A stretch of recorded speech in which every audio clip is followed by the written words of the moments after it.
Hello my dear students, welcome to the Hogwarts classes. और आज हम कैलकुलस में आगे पढ़ेंगे। लास्ट लेक्चर में मैंने इंट्रोडक्शन दिया था कैलकुलस के बारे में आप लोगों को और बताया था कि कैलकुलस क्या होता है, कैलकुलस की पार्ट जो है उनके बारे में मैंने डिस्कस किया था। आज हम पढ़ेंगे की फॉर कैलकुलस। अगर मैं बताऊं कि पूरा हमारा 11th-12th का जो सिलेबस है कैलकुलस में, वो हमें पढ़ना है लिमिट, कंटिन्यूटी, डिफरेंशिएशन और इंटीग्रेशन। यानी ये चार पार्ट में हमारा पूरा यूनिट में हमारा पूरा कैलकुलस है जो 11th और 12th में हमें पढ़ना है। अगर मैं 11th की बात करूं तो 11th में हमें लिमिट और कंटिन्यूटी और थोड़ा बहुत हमें डिफरेंशिएशन पढ़ना है। ओके, लेकिन अगर हम 12th की बात करें तो 12th में कंटिन्यूटी, डिफरेंशिएशन पूरा कंप्लीट, ठीक है ना, और इंटीग्रेशन कंप्लीट पढ़ना है। तो 11th और 12th का ये डोर जो है, ये डोर मैंने बनाया हुआ है, ये तभी खुलेगा जब हम ये कीज फॉर कैलकुलस, ये सब बेसिक टर्म्स हम समझ जाएंगे, जान जाएंगे, तभी हम इन चीजों को डिस्कस कर सकते हैं। अगर हम बेसिक टर्म्स को नहीं देखेंगे फिर हमें कैलकुलस समझ में नहीं आएगा और बहुत ज्यादा दिक्कत होगा। तो बहुत सारी बेसिक टर्म्स है जिसके बारे में आप जानते हैं, ठीक है। पहला है नंबर।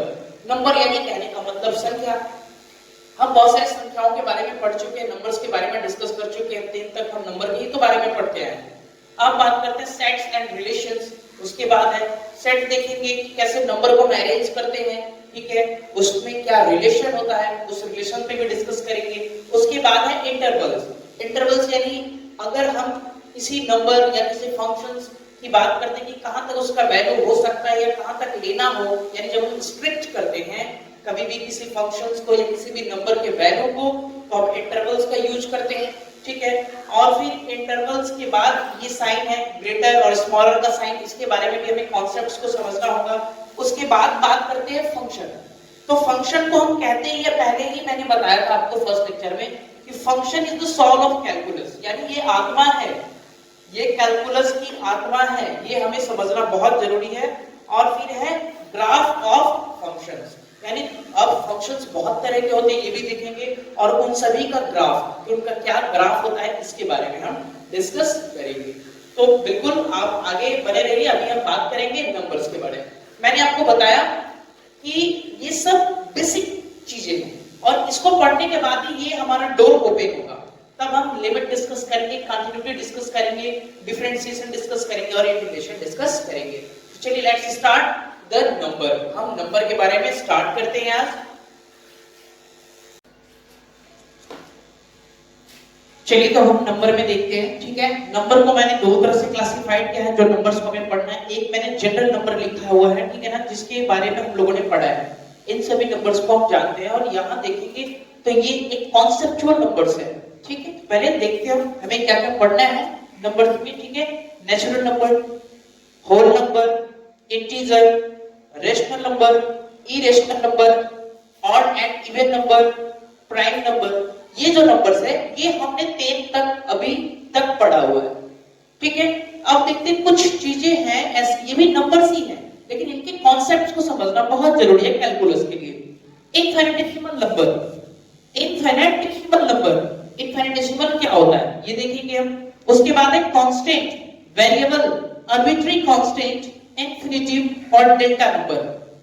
ये इंफिनिटी पे एक नंबर है, ये किस तरह का नंबर होता है हम डिस्कस करेंगे। डेल्टा भी है, डेल्टा यानी जब चेंजेस होते हैं दो नंबर्स, दो फंक्शंस के बीच में जो चेंजेस होती है उसको हम फाइंड आउट करते हैं डेल्टा के थ्रू, ठीक है।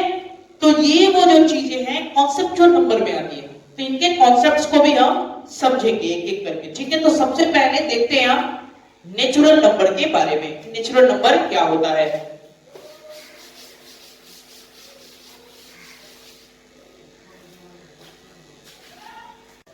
तो सबसे पहले है नेचुरल नंबर। नेचुरल नंबर क्या होता है, काउंटिंग्स, काउंटिंग्स के जो नंबर होते हैं, यानी गिनती की संख्या के जो नंबर होते हैं उनको हम क्या कहते हैं, नेचुरल नंबर बोलते हैं, यानी प्राकृतिक संख्या। क्या होता है इनकी, प्राकृतिक संख्या। और इसे n से डिनोट करते हैं, और n का जो सेट होता है वो क्या होता है 1 2 3 4 5 6, ऐसे आगे चला जाएगा कहां तक, इंफिनिटी तक, ठीक है।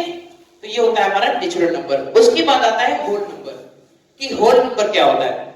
होल नंबर को हम W से डिनोट करते हैं, यानी जो नेचुरल नंबर का सेट होता है अगर उसमें हम जीरो ऐड कर दे, जीरो ऐड कर दे तो क्या बन जाता है हमारा होल नंबर, क्या बन जाता है होल नंबर बन जाता है।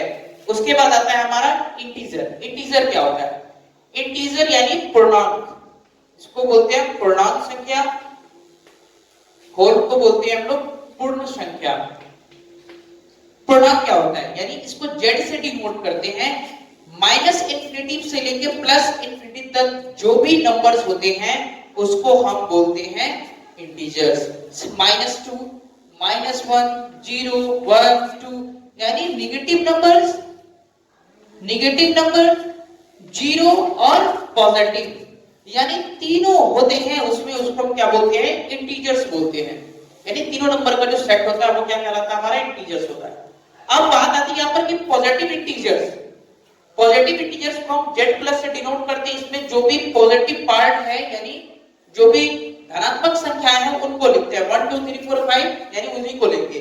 और अगर जेड माइनस दिया हो यानी हमारा क्या कहते हैं उसको निगेटिव इंटीजर, तो निगेटिव इंटीजर दिया हो यानी -1 -2 -3 -4, वहां पर जो भी हमारा माइनस में जो भी संख्या होगा ऋणात्मक संख्याओं को हम लेते हैं। ठीक है, ये कुछ बेसिक कॉन्सेप्ट्स है। आगे पढ़ते हैं।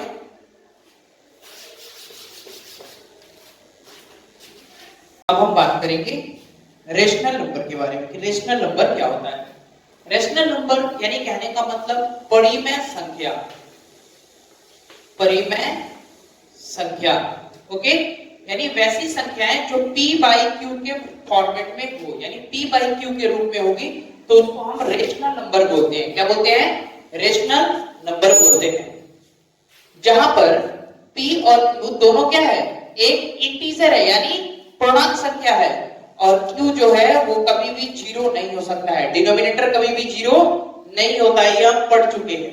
ठीक है, कुछ एग्जांपल लेते हैं। 2/5 -11/7, तो ये चीजें क्या हो गई हमारी रेशनल नंबर, क्या हो गई रेशनल नंबर हो गई। अब बात करते हैं इरेशनल नंबर का। इरेशनल नंबर क्या होता है? इरेशनल को बोलते हैं अपरिमेय संख्या जो p बाई q के रूप में ना हो। p बाई q के रूप में जो भी संख्याएं नहीं होंगी उसको हम बोलते हैं इरेशनल नंबर, यानी जैसे पाई, √3, 2√3। अब कुछ बच्चों को यहां पर लगता है कि पाई तो रेशनल नंबर है, क्योंकि पाई का वैल्यू क्या होता है 22/7 यानी 22/7। मैं आपको बता दूं कि पाई का वैल्यू जो होता है 3.14, ये नंबर आगे ऐसे बढ़ते जाता है कंटिन्यूअस। ओके, और इसका अप्रॉक्स वैल्यू हम लिखते हैं 22/7, यानी पाई बराबर हम अप्रॉक्स लिखते हैं। तो 22/7 तो हमारा रेशनल नंबर है, लेकिन पाई क्या है इरेशनल नंबर है, क्योंकि इसका अभी तक वैल्यू मतलब फाइंड आउट नहीं किया जा सका है, हम अप्रॉक्स वैल्यू लेते हैं 22/7। ठीक है, तो ये चीजें आप याद रखेंगे, ये सब बेसिक चीजें को आप याद रखेंगे।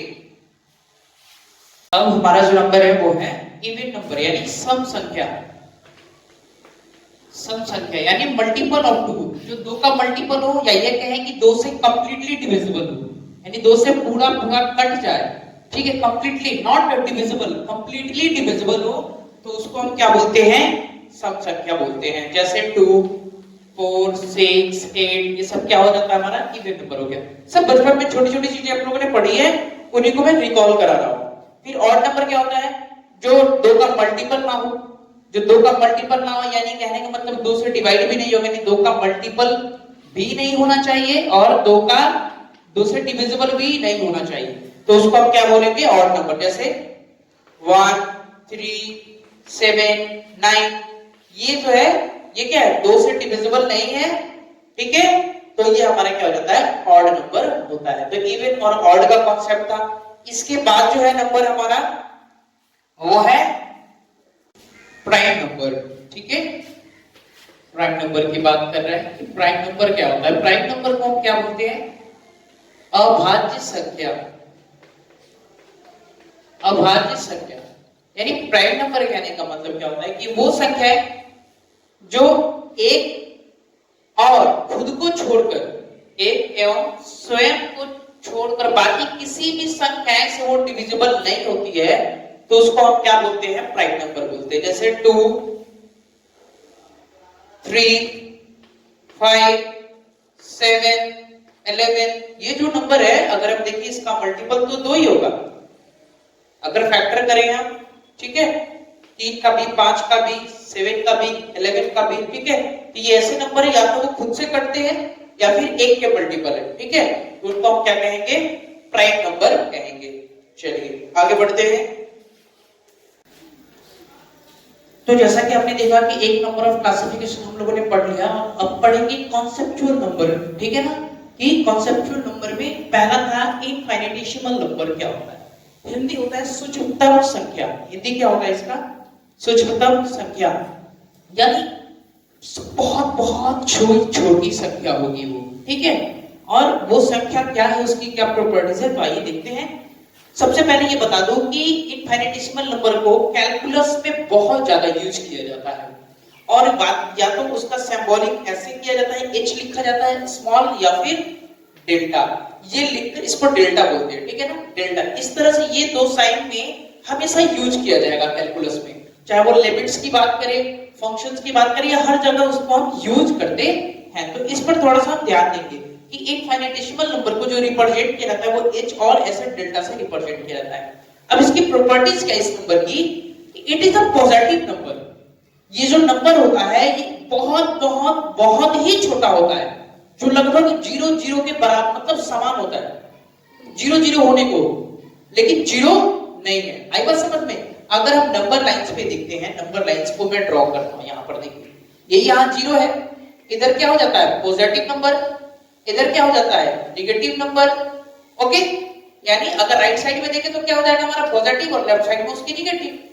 तो अगर मैं बोलूं कि सबसे छोटा धनात्मक संख्या क्या होगा, तो वो यही होगा कि वो क्या होगा? 0 के बहुत बहुत बहुत करीब होगा, यानी 1 को मैं ले लूं। तो कहने का मतलब ये है कि ये 1 नहीं होता, ये उससे भी छोटा है, बहुत ही छोटा है। यानी फाइनिटेसिमल जो नंबर है वो बहुत ही छोटा है, जो अप्रोच क्या करता है? 0, जो 0 की तरफ अप्रोच करता है, but it does not mean कि वो 0 है, यानी वो लगभग 0 के बराबर होता है। हम ये लिख सकते हैं कि h लगभग, ये नॉट इक्वल, लगभग 0 के बराबर होता है, एंड h ग्रेटर देन 0, लेकिन 0 से क्या होगा? हमेशा बड़ा होगा, यानी पॉजिटिव नंबर होगा। तो ये मैंने लिखा है, इसको थोड़ा सा ध्यान से समझेंगे। इसका बहुत ज्यादा यूज है कैलकुलस में इनफाइनिटेसिमल नंबर का, कि इनफाइनिटेसिमल जो नंबर होता है वो पॉजिटिव होता है, बट अप्रोच 0, वो 0 की तरफ अप्रोच करता है, और हमेशा 0 से बड़ा होगा। वो 0 से क्या होगा? हमेशा बड़ा होगा। ये चीजें आप हमेशा ध्यान रखेंगे। अब जो हमारा नंबर है वो है कांस्टेंट एंड वेरिएबल। तो पहले कांस्टेंट का हिंदी क्या होता है? अचर, और वेरिएबल का मतलब होता है चर, यानी जो चढ़ता रहे, जो बदलता रहे, इधर उधर घूम रहा है। आई बात समझ में? तो कांस्टेंट जो होता है, जिसका वैल्यू क्या होता है? हमेशा फिक्स्ड होगा। चाहे कोई भी ऑपरेशन भी करे मैथमेटिक्स में, या कुछ भी करे, कोई भी प्रोसेस से जाए, तो उसका वैल्यू चेंज नहीं होना चाहिए, तो उसको हम बोलेंगे कांस्टेंट। क्या बोलेंगे? कांस्टेंट। जैसे एग्जांपल लिखता हूं मैं, 2, 5, -9, 6, कुछ भी, जो भी नंबर हम लिखेंगे वो सब क्या होगा? कांस्टेंट होगा। और वेरिएबल कहने का मतलब क्या? कि वैसा नंबर जिसका अगर हम कोई ऑपरेशंस करते हैं तो बार बार उसका वैल्यू चेंज होते जा रहा है। जैसे मैं लिखता हूं 2x, 3y, ठीक है, 2x + 5। अगर देखते हैं ये जो भी मैंने नंबर लिखा है, यानी अगर ये आप समझ गए होंगे कि जब भी वेरिएबल होगा उसमें कुछ ना कुछ x y z p q ये ऐसा कुछ ना कुछ लगा होगा, क्योंकि वो क्या करते हैं? उसके वैल्यू को वेरिएबल बना देते हैं। क्या करा देते हैं? वेरिएबल बना देते हैं। देखिए कैसे। अब मैं बोलूं कि ये 2x लिखा, तो x क्या है? यहाँ पर वेरिएबल है, ये इसका गुणांक होता है। तो x का जब भी हम वैल्यू रखेंगे ये हमेशा एक नया आउटपुट देगा, यानी हमें एक नया रिजल्ट मालूम होगा। जैसे मैं 2x लिखा, अगर मैं x बराबर 1 पुट करूं तो क्या होगा हमारा? 2। अगर x बराबर 2 पुट करूं तो क्या आ जाएगा? 4। देख रहे, बार बार जो वैल्यू होगा, कभी 2 कभी 4, ऐसी वो बार बार चेंज होता जाएगा। यहां भी देखो, ये x अगर बराबर मैं 1 रखूं इसमें, तो क्या हो जाएगा? 2 प्लस 5 इक्वल टू 7। अगर मैं 2 रखूं तो क्या हो जाएगा, 2 into 2 plus 5 equal to 4 plus 5 9। तो ये जो वैल्यू होगा वो बार बार चेंज होते जाएगा, तो इसलिए इसको हम बोलते हैं वेरिएबल नंबर। अब मैं बता दूं आपको कि जो भी हम इक्वेशन देखते हैं, ठीक है, फंक्शन देखते हैं, वो सब वेरिएबल का ही पार्ट है। अगर मैं बोलूं कि फंक्शन कैसे बनाए तो सबसे पहले जानेंगे कि वेरिएबल सही। देखो कांस्टेंट तो हम जान चुके हैं कि जो भी डिजिट मूल रूप में होगा वो क्या होगा, कांस्टेंट होगा। जो भी संख्या लिखेंगे मूल रूप में वो क्या होगा, कांस्टेंट होगा। लेकिन वेरिएबल का ही तो पूरा पार्ट पढ़ते हैं, इसमें चेंजेस होती है। इससे इक्वेशन बना, फंक्शन बना, ये सब कुछ हम इसी में देखते हैं, वेरिएबल का पार्ट है, ठीक है। अब वेरिएबल और कांस्टेंट के जो बीच का पार्ट होता है, ठीक है, कांस्टेंट और वेरिएबल के जो बीच का पार्ट होता है, यानी वो कांस्टेंट भी है और वेरिएबल भी है, तो उसको हम क्या बोलेंगे, आर्बिट्री कांस्टेंट। क्या बोलते हैं, आर्बिट्री